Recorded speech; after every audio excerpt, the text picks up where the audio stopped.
Salut à tous, bienvenue dans les aléas du direct avec Jean Kahn. Vous êtes toujours là, vous, hein? Bonjour.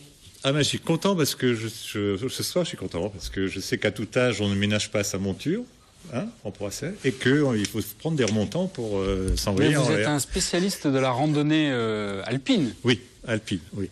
Oui. Mais randonnée, on va dire. Oui, randonnée. Non, parce qu'en face de vous, il y a quand même Christophe Augier qui, lui, va aller un peu plus haut, quoi. Bien plus haut. C'est un peu plus haut que l'Alpe d'Huez. Oui, enfin, en tout cas, que le chalet d'altitude de l'Alpe d'Huez, où vous allez boire un chocolat chaud quand vous y passez. Il est fou. Non, mais eux, ils sont fous. Il n'est pas fou, mais en tout cas, il va tenter des choses, hein, puisque Christophe va essayer de réaliser l'ascension de la Concagua. Voilà. À vos souhaits. Je m'y suis retrouvé. Oui. Qui est un sommet qui culmine à 6900 et quelques mètres, en Argentine. C'est le plus haut sommet de la Cordillère des Andes. Donc c'est le toit des Amériques, mais de l'Amérique du Sud, puisque le sommet de l'Amérique du Nord, c'est le mont McKinley, qui est un peu moins haut. Donc la Concagua, en fait, il fait partie des plus hauts sommets du monde. Il n'est pas très dur en technique par sa voie normale. Par contre, il est extrêmement difficile d'arriver au sommet parce que les conditions météo sont vraiment très difficiles. Et on l'a tenté 2 fois et j'étais pourtant accompagné d'un des plus grands alpinistes français. Et on s'est pris une sacrée mauvaise tempête sous le sommet. Et donc il a fallu vite redescendre au camp de base. Mais on va en reparler parce qu'il n'y a pas que le défi, on va dire, sportif autour de tout ça. Il y a toute une démarche médicale et scientifique qui accompagne ce projet. Et puis pour vous accompagner, on a un champion du monde de judo, vétéran, moins de 65 kilos. Si oui, 66. 66.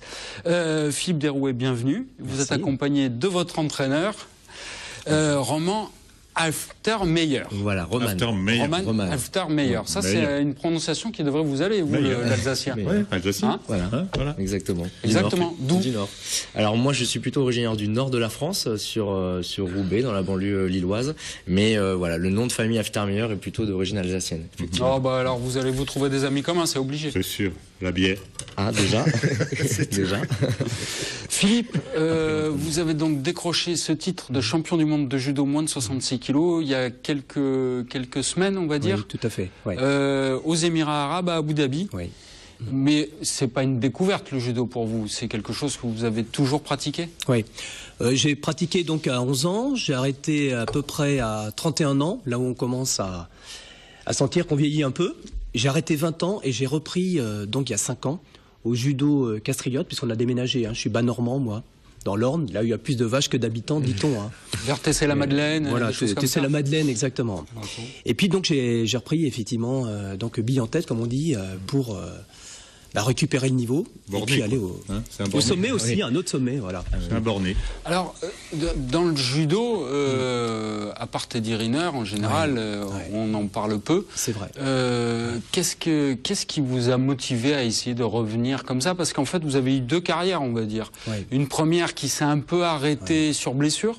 Exact. Ouais, j'ai arrêté donc 3 années donc sur blessure, de problème de dos. Et des années cruciales, donc cadet et 2 années de junior, et on sait qu'en judo, ça pardonne pas. Et donc j'étais resté frustré un peu sur ma fin. Et comme mon frère a été champion de France par équipe, il m'a appelé. J'en aurais pleuré, ça m'a redonné une petite piqûre, au sens figuré, bien sûr. Et donc je suis reparti effectivement à la conquête. Au départ, ça a été difficile, parce que pourtant je faisais beaucoup de sport. Je pensais que j'allais reprendre comme ça, mais entre la pratique du sport au quotidien et la compétition, c'est autre chose. Mais il y avait un entraîneur. Il y avait un entraîneur. Il y avait l'entraîneur.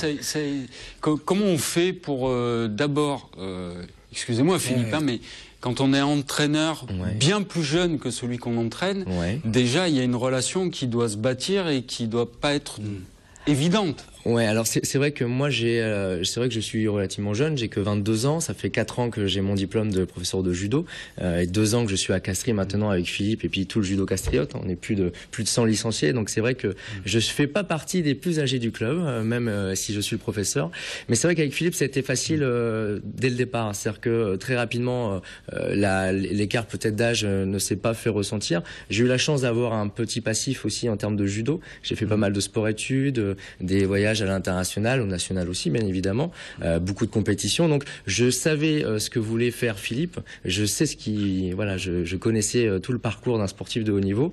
Moi, j'ai décidé d'être professeur. Donc ça a été mon choix, de me mettre de côté pour avoir des champions du monde, tout simplement. Mais c'est vrai qu'avec Philippe, ça n'a pas été très compliqué. Et en plus de ça, il n'en parle pas forcément beaucoup de tous ses exploits, mais il a un palmarès déjà assez impressionnant. Et c'est quelqu'un qui transpire les valeurs du judo.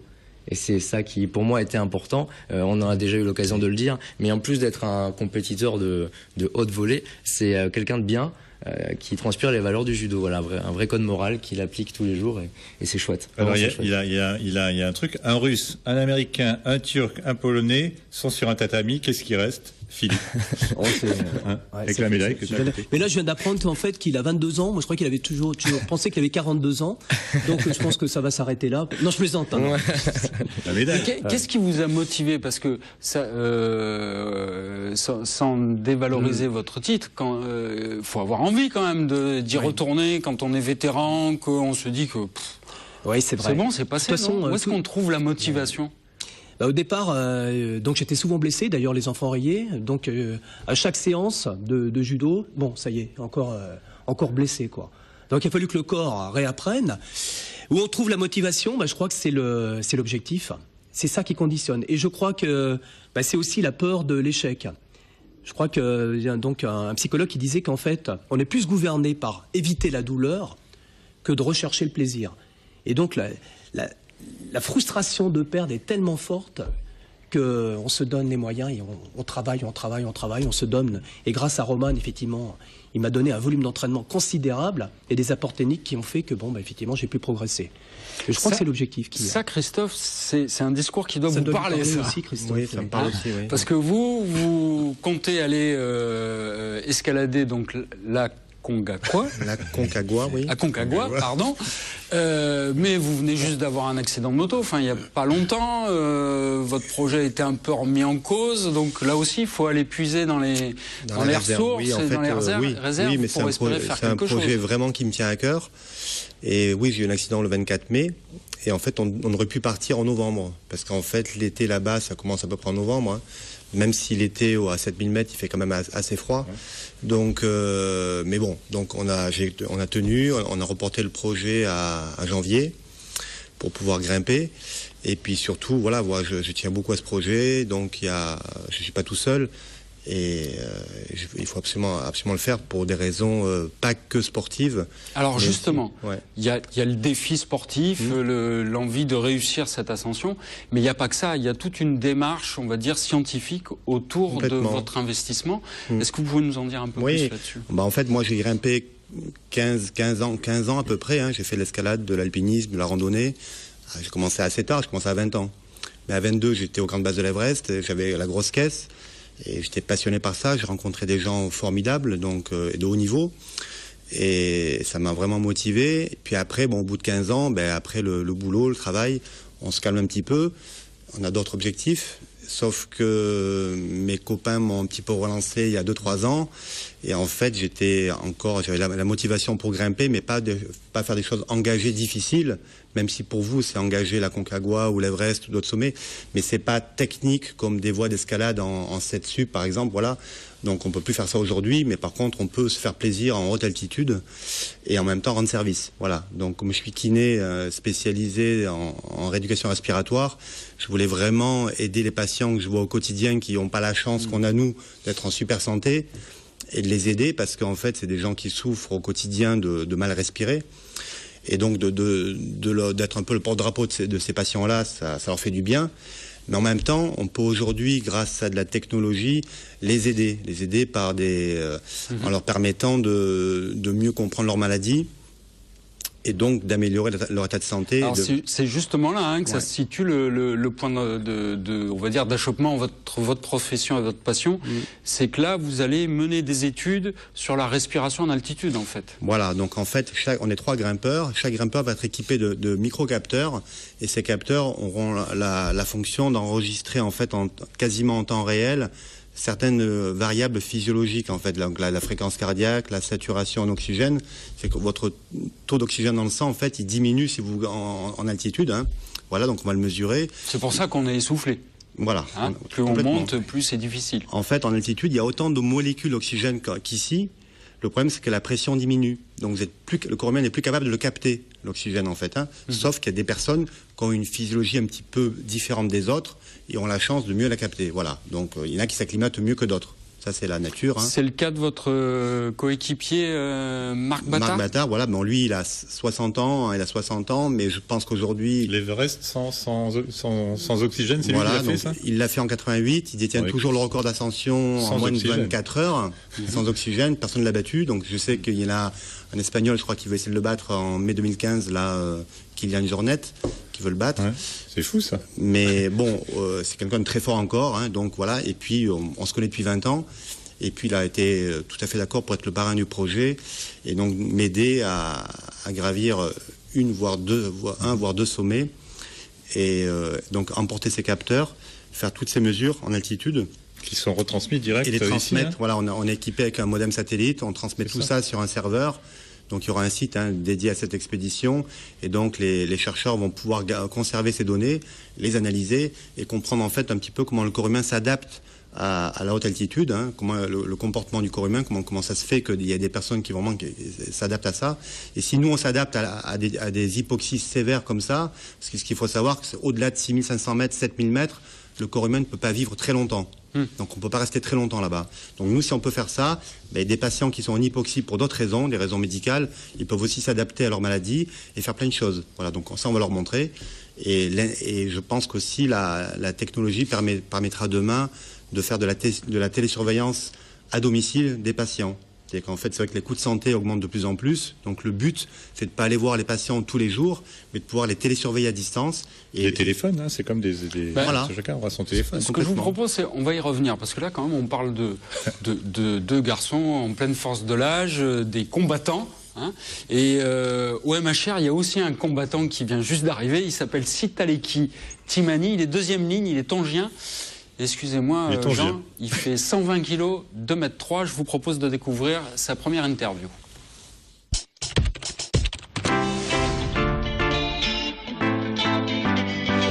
My name is Sitaleki Timani. Everyone calls me Sita. 27, so play second row. Just finished up 3 seasons with the New South Wales Wallabies. I have 2 years at the Brumbies and then 1 season with the Western Force. I like to hitting people and I love scrum as well. Probably play over than 80 minutes. Probably because I have have 6 years in Australia now and I just want to have something different, new challenge to come over to France. And Montpellier came up, and me and my wife was thinking about it as a good chance for us to get away from Australia and come over and enjoy the Montpellier and playing good footy over here. Yeah, I haven't really watched a few last 4 games and there's the highlight and I think they started pretty well. Yeah, I'm probably gonna try my best to start pretty well with starting at training and hopefully all the boys will help me out and the coach will help me out to get me confident to start playing. But yeah, I'm very excited for the challenge. Just come over the game and we're gonna put in a show for all the Montpellier fans and don't give up on us and keep supporting us because we will get there. Thank you. Vous avez vu, hein, c'est un beau bébé. Ah, ça c'est beau. Il va bien servir à Fabien Galtier, là. Hein. Il lui manquait une grande montagne infranchissable, un peu comme la Concagua. J'y arrive, hein, vous avez vu. C'est bien, oui. Hein, bien. Mais, alors là, vous étiez en train de valider le programme d'entraînement de Philippe, hein, visiblement. On parlait d'entraînement, oui. Et alors, ça vous paraît pertinent et chargé, hein? Aussi, oui, sûr. Hein, oui. Bah, Roman, il ne lui a pas laissé beaucoup le temps de souffler, je trouve. Hein. Il n'y a pas de secret. Hein.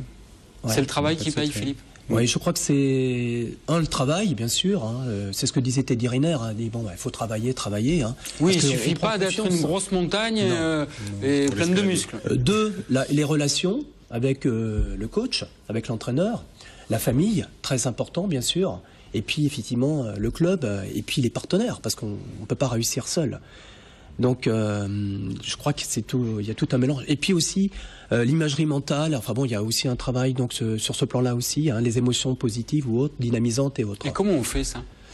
Eh ben bon, là ça rejoint un petit peu mon travail aussi. Hein. Je suis formateur consultant en ressources humaines, donc on parle d'attitude judo aussi en formation ou autre. Donc il y a des liens qui sont faits directement.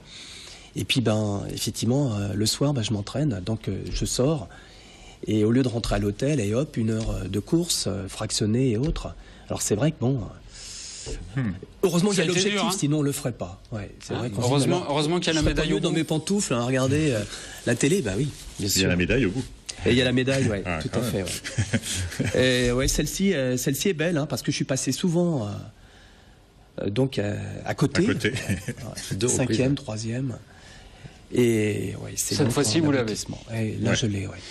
Roman, est-ce que Montpellier est en train de devenir une place forte du judo français? On n'a peut-être pas encore tous les combattants qu'il faut, mais on a eu les championnats de France, là il va y avoir les championnats d'Europe. Exactement, c'est vrai que Montpellier s'installe durablement comme étant une place judo maintenant. Mais en tout cas, je pense que tous les acteurs de la région sont en train de faire en sorte que Montpellier s'installe évidemment sur le plan national et voire même international. Vous l'avez dit, hein, au mois d'avril, on va recevoir les championnats d'Europe de judo. C'est la première année depuis 40 ans que le championnat d'Europe est accueilli dans une autre ville qu'une capitale. On les a connus à Paris, on les a connus à Madrid. Là, c'est à Montpellier. Il y a les seniors. Ouais, il y a les seniors. Il y aura Teddy Riner, il y aura tout le monde. Il y aura la grande famille du judo. Et c'est vrai que la ligue de judo, Languedoc-Roussillon, le département et puis les clubs autour essayent de rester dans cette dynamique-là. Philippe, grâce à ce titre, nous a proposé nous au club une belle dynamique. C'est quelque chose de moteur déjà. Donc c'est vrai qu'on utilise ça et on vous remercie aussi, vous, les médias, de prendre un petit peu le temps pour parler du judo. Souvent, on entend parler du rugby. J'adore le rugby aussi, le foot, mais pas assez, je trouve, du judo et on vous en remercie. Oui, merci. Ça donne du sens au travail effectué aussi, hein, bien sûr. Ouais. S'il n'y avait pas Teddy Riner, est-ce qu'aujourd'hui on arriverait encore à remplir des clubs de judo comme celui de Castries, des petits clubs comme ça de villages, de petites villes C'est vrai que les têtes d'affiche sont importantes en judo. On marche comme Philippe marchait peut-être à la médaille au titre. Les enfants marchent aux références et marchent aux repères internationaux. Quand on a un Teddy Riner qui, en plus d'être un ultra champion, est aussi quelqu'un de droit dans ses bottes, de très modeste, de respectueux, etc. Voilà, même si on n'a pas forcément, on a toujours eu de la chance d'avoir des champions, mais peut-être que si un jour on a moins de champions, on a toujours ces valeurs qui sont là, cette pédagogie qu'on essaie de mettre en avant, et c'est à mon sens qui est essentiel dans la pratique du judo. C'est cette pédagogie et, comme disait aussi Philippe, cette attitude de judo. En tout cas, c'est moi ce que j'essaye de mettre en place sur mes séances de 4 ans à 70 ans. Mais voilà, ça reste une attitude avec un respect, une politesse. On dit bonjour quand on arrive. Il y a des valeurs dans le judo, ça c'est incontestable. Exactement. Il y en a dans l'alpinisme, Christophe, parce que quand on a lu Promet de Cordée, Frison Roche, on se dit finalement est-ce que l'alpinisme c'est aussi valeureux que ça? Je pense que ça l'est. Après, c'est vrai, dans le milieu professionnel, moi je suis pas professionnel de la montagne, hein. Je suis un grand passionné, j'ai fait des trucs. Bon, après c'est vrai qu'il y a toujours des guéguerres et compagnie, mais il y a quand même des gens de grande valeur. il n'y en a pas beaucoup. Il y en a. Parce que de la même manière, quand on voit, il y a eu une reconstruction du refuge du Goûter, si je ne me trompe pas, sur le Mont Blanc. Quand on voit pourquoi on l'a fait et la police qu'il faut faire sur le Mont Blanc pour arriver à ce que cette montagne, qui normalement est vierge, ne devienne pas un dépotoir, on se dit quand même que c'est complexe, la gestion. C'est vrai, mais on montre aussi souvent quand même le côté un peu facile, donc ce qui ne va pas. Mais il y a quand même la plupart des alpinistes, amateurs ou pas, sont des gens respectueux et qui respectent la montagne. Moi, j'ai grimpé, j'ai jamais laissé un papier par terre. Et en Himalaya, on parle que l'Everest, c'est un dépotoir. C'est quand même pas vrai. Ceux qui en parlent, ils sont jamais allés. Les crevasses sont pas pleines de bouteilles d'oxygène. Et surtout que maintenant, c'est extrêmement réglementé. Et vous payez des taxes importantes au gouvernement chinois. C'est pas pour rien, ou népalais de l'autre côté. C'est pas pour rien. C'est justement pour que chacun ramène ses affaires aussi. Donc c'est vrai qu'il y a eu un peu de police de fête. Mais oui, il fallait qu'en fait, vu l'essor de l'alpinisme, il fallait que ça se réglemente un peu, et c'est le cas maintenant. Donc les choses vont rentrer dans l'ordre. Oui, mais vous savez, les Alpes suisses ou italiennes sont pas très propres, hein, et là c'est pas les expéditions lointaines qui le font. Hein, c'est le petit Français qui va se promener aussi, qui laisse ses affaires. Donc ça, c'est un travail au quotidien à faire. Et il faut que chacun y mette du sien. Et le plaisir d'arriver en haut, quand même. Voilà. Quoi, alors, là oui, tout à fait. Le plaisir, il est court. On fait beaucoup d'efforts pour quelques secondes, des fois quelques minutes au sommet. Hein. C'est prendre un remontant pour faire une belle conquête. Ouais. Quel type de remontant? Non, c'était une phrase. Petit coup de jeune pie, non? Ça peut le faire, là, au moment où... On va prendre un remontant. Christophe, qu'est-ce qui vous manque pour réaliser ce défi, on va dire parce qu'il y a une soirée de lancement. Est-ce qu'il vous manque des partenaires? Est-ce qu'il vous manque du matériel, de l'argent? De l'argent, c'est très difficile. La montagne, il parlait du judo, la montagne, c'est pas médiatique. Oui, c'est pas ça vous gagne, c'est ça se gagne. Voilà, c'est pourquoi c'est pas médiatique, c'est pas compliqué, c'est que monter une caméra là-haut et faire des images, c'est extrêmement compliqué. C'est très difficile. Tout passe par satellite, il fait très très froid, on est en hypoxie, on n'en peut plus. C'est très compliqué, voilà. Donc c'est peu médiatisé, mais bon, on y arrive. Et on arrive quand même à trouver des gens motivés. C'est vrai que le projet, on a trouvé des partenaires. Pourquoi? Parce qu'il y avait vraiment un volet santé derrière. Si j'avais juste grimpé l'Everest ou la Concagua en solo, même par la voie la plus difficile, j'aurais peut-être même pas fait une image dans une télé. Voilà, donc on l'a pas fait pour ça. Moi, je le fais vraiment pour aider les insuffisants respiratoires à s'en sortir et pour aider la recherche médicale au travers d'entreprises qui sont motivées pour ça. Voilà. Maintenant... D'où cette soirée? Voilà, donc la soirée est importante, c'est une soirée conviviale, sympathique qu'on fait à Nîmes. Et on invite donc les gens qui soient des bénévoles, qui soient des anonymes, qui soient... Pardon ? Des milliardaires. Des milliardaires aussi, tout à fait. Des entreprises, des médecins, des bénévoles de la santé, n'importe qui viendront pour la fête du sport et de la santé. Donc, et à cette occasion, donc, on a fait donc ce t-shirt-là, qui est un t-shirt promotionnel pour aider un réseau de soins. C'est le réseau R+R, qui porte bien son nom. Donc c'est un réseau de soins sur la région Languedoc-Roussillon qui justement prend en charge les patients qui ont déjà suivi des soins. Et quand les patients sont chez eux, ils restent chez eux, ils ne font plus rien, ils plongent.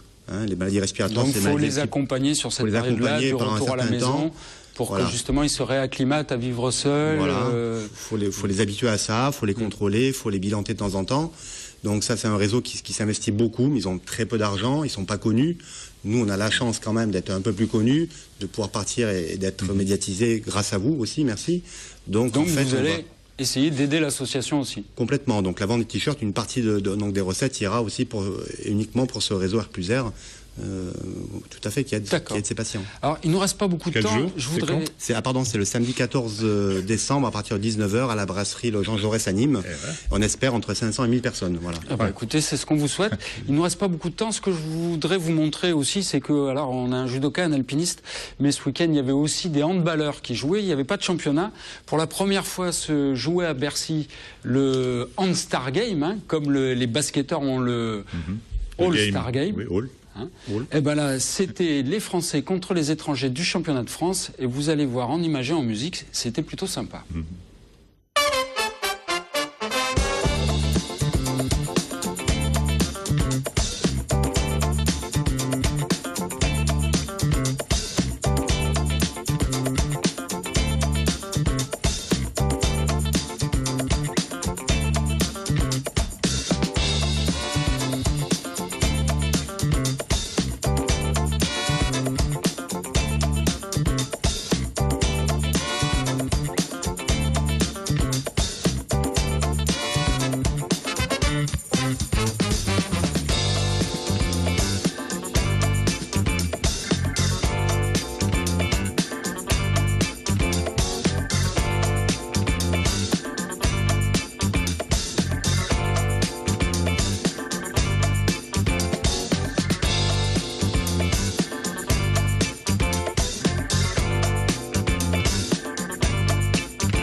Notez que les Français du championnat de France l'ont emporté 55-54 grâce à un but de Jackson Richardson. Ah, Jackson. Jean, c'est à vous. Quand même. Il nous reste une minute, alors il va falloir chanter.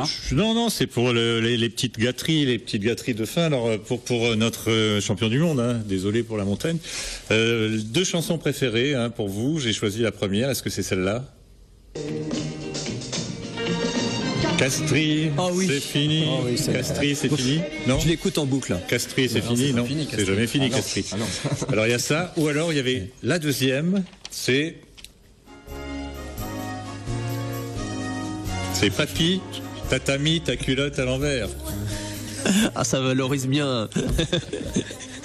Alors, je préfère la première. Castries, c'est pas fini. Non, c'est pas fini, non. Alors, non, surtout avec un entraîneur crédible. On parlait de la jeunesse, mais c'est la crédibilité, quoi. Voilà. Et quand on entend sa maturité, qui s'entend à la voix, bon, voilà. Ralph Termeyer. Faites attention, vous allez finir par avoir des ennuis, vous. Roman, merci beaucoup. Merci Christophe, merci beaucoup. Philippe, merci beaucoup. Bon courage pour la suite. Nous, on se retrouve dès que possible pour suivre vos aventures. Philippe, vous allez essayer d'avoir le titre européen en vétéran? On est en train de discuter là, parce que c'est vrai que quand on a atteint l'objectif, il faut se motiver maintenant, il faut un autre. Écoutez, vous nous tiendrez au courant, et puis c'est le cas, on sera là. En attendant, je vous remercie beaucoup. Et nous, on se retrouve la semaine prochaine, même heure, même chaîne.